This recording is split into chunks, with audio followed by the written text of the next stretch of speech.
I'm Sonali Nag. I work with a charity in India called the Promise Foundation that works with literacy and livelihood issues. And I'm a Newton Fellow at the University of Oxford in the UK.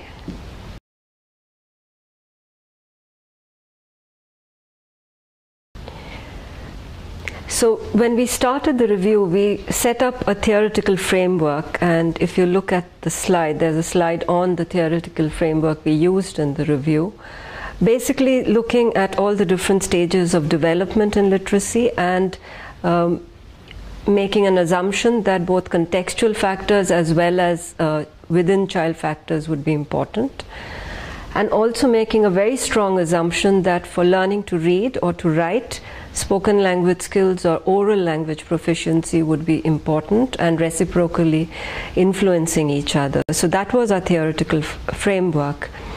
And we reviewed high quality research that came out of several of the developing countries that we were interested in.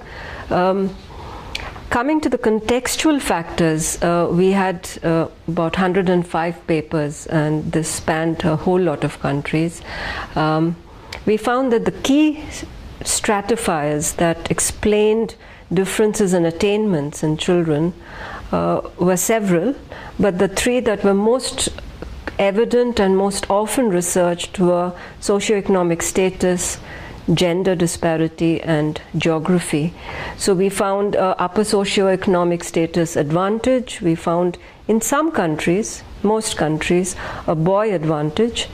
But in some countries we also found a girl advantage. So clearly the context matters for gender inequality research. And we found a persistent trend of urban advantage. So children in rural settings more disadvantaged for literacy attainments. The other big area where a lot of work has been done in developing countries, and you can see that on a slide, or called home language and literacy environment. First of all, we were interested to know what has been studied about the home literacy environments, and most of this work has been done with very low income contexts, very resource poor settings. But what comes back from the evidence base, and we have about 50 studies across several countries, is that even if literacy material is few, it's varied, and it comes up in unexpected contexts, but children are being exposed to this, which obviously has a lot to do with actually going out and looking for these issues. The four home literacy environment attributes that seem to matter: one was the quality of home tutoring, or parents struggling with home tutoring, thinking this was essential and not knowing exactly how to do it. And in many studies, we found that parents were basically mimicking ineffective school practices because that's what they thought they had to reinforce in the home. The other aspect was that adult literacy practices made a difference to what children were doing in terms of learning to read. Third was books to read at home. And the fourth was the dilemma at home when the school language was different from the home language, and the kind of disconnect that existed between home language and school language. I think what came through from this research, country after country, community after community, was that schools actually did not value home language. They did not incorporate home language resources that the child had into the school curriculum, and that's a big gap in practice that we found in many countries. Moving to classroom literacy practices, again there's a slide on this which summarizes the finding. This was from 11 very high quality ethnographic studies across different parts of the world, all in developing country contexts, all in low income contexts. The classroom practices are remarkably similar. There's a lot of choral lessons, the children reciting things together which the teacher has set up for them. This could be letter names, this could be number names, this could be sentences from texts that they're reading. And going hand in hand with choral lessons was copywriting. A lot of learning through writing, and this seems to be quite embedded in these cultures because there are ethnographic studies that show that when adults want to learn a new language, they use writing and copywriting and writing repeatedly to try and master the oral language in writing first, and then have the courage to go on and try and risk speaking it. The third aspect was that teachers tended to reduce a lot of what they wanted to teach to a drill format. So a lot of drilling of spellings, of number facts. So this was quite common across all the ethnographic studies we reviewed. And a very positive trend that in all of the ethnographies there is a report of peer support, older children helping younger children, the better performing students helping the ones who are struggling. So peer support and a sort of community learning environment quite evident in all of these classes. So cooperative learning being a characterization of these classrooms. These were the contextual factors, and when you come to the child level factors, we had, and there's a slide there which will give you information on our child level factors. We had information from 18 languages. Now these were languages that differed in the writing systems they used. These were languages that differed in the level of complexity of sentence structures and what's known as role of inflections in communicating events in the language.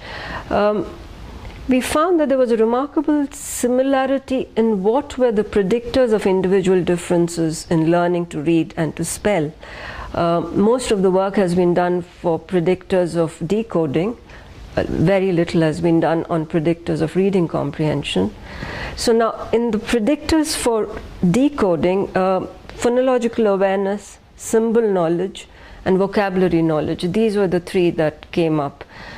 What was interesting from this piece of synthesis was that the level of phonological awareness, the unit of phonological awareness that was important differed by the writing system and the language.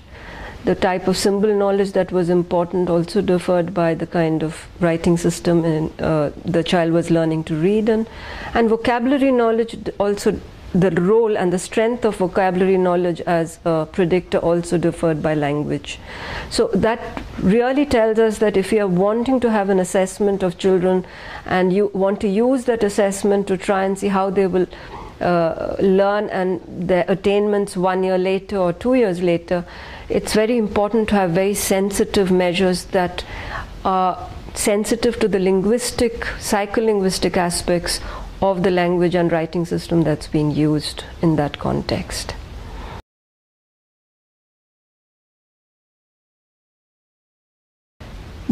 The main issue with trying to develop a evidence base for policy recommendation would be that we have enough number of studies, and these studies are broadly similar so that you can actually draw a synthesis out of these.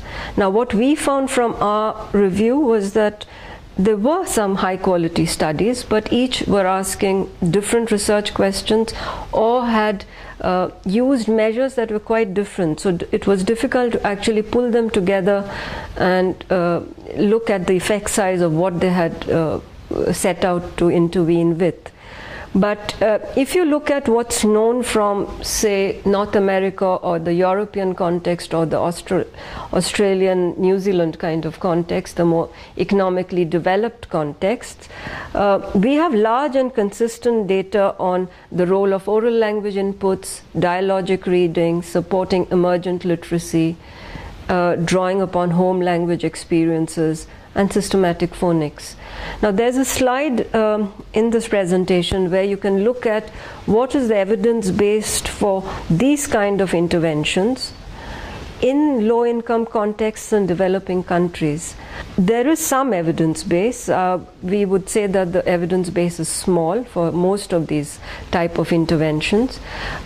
The place where I think a lot of effort has gone until now has been on storytelling, shared book reading. I think these are the two areas that we have more number of intervention research.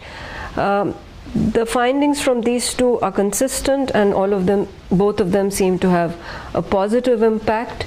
But what we really need information on has to do with interventions in the home, interventions with emergent literacy, and how do you actually make quality interventions for oral language when home language is different from school language. That's a very big area. We don't understand what components of an intervention would make a big difference to learning the school language.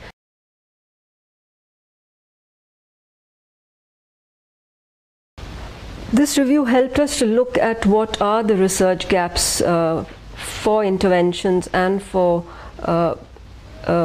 informing policy in developing countries. I think one of the biggest research gaps is in information about reading comprehension. We have a lot of large-scale surveys which have already repeatedly told us that reading comprehension attainments across these developing countries is far below what's expected for the age and grade.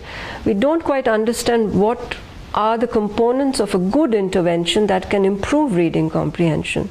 So we need more information on child level factors as well as contextual factors that will improve reading comprehension. And related to that, more information on what helps to improve inference making. There's data from some of the interventions saying dialogic reading helps in inferencing, and children become actively engaged in inferencing when they know that adults are asking them to do so. So we need more information on reading comprehension and inference making. The other aspect I think that we need information on is to do with mother tongue education. Mother tongue education clearly is important, but we don't understand what specific components of mother tongue education makes an intervention successful. For example, if there are no books to read and the child has no practice in the mother tongue in which literacy is being given, clearly the impact of that mother tongue intervention is not going to be as good as if there were lots of books to read. So we need more information on mother tongue education. And the other area that we are lagging behind in terms of information for policy as well as practice is what are the components of effective language for literacy interventions in multilingual classrooms. We seem to have made some headway in bilingual classrooms. We seem to have more data on the simpler matrix of a home language and one additional language. We don't seem to actually know what to do when there are multiple languages the child has in the community, at home, and in the classroom. We don't have enough data on how teachers are actually using these multiple languages to get across messages. And we certainly don't know how to use the multiple languages to our advantage for literacy learning. So we need more information there.